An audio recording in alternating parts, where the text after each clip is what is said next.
বাংলাদেশের প্রথম সংসদ অধিবেশন দেখেছেন।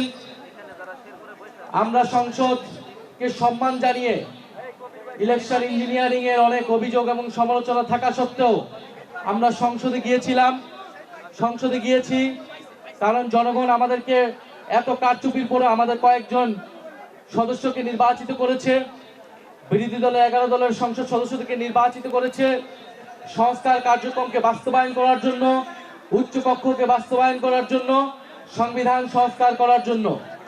আমরা সেই উদ্দেশ্যে সেই কমিটমেন্ট এবং সেই ম্যান্ডেট নিয়ে সংসদে গিয়েছিলাম। আমরা বলেছিলাম যে এই সংসদে আমরা কোনো ফ্যাসিস্টের দোসরকে চাই না, ফ্যাসিবাদ মুক্ত, ফ্যাসিস্টের দোসর মুক্ত আমরা জাতীয় সংসদ দেখতে চাই।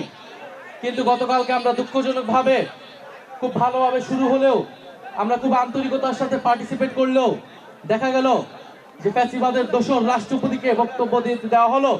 এটি করে জুলাইয়ের আকাঙ্ক্ষার ভিত্তিতে যে সংসদ, সেই সংসদের সাথে এক ধরনের প্রতারণাই করা হলো।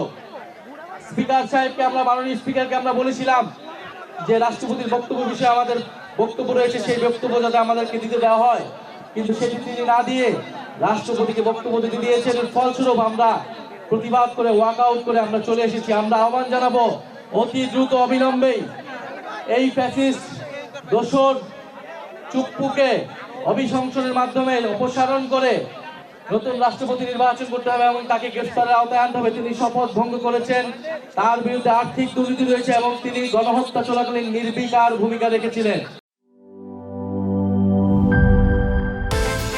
বিকাশ পেমেন্টে 10,000 টাকার বেশি অফার, শপিং চলছে তো।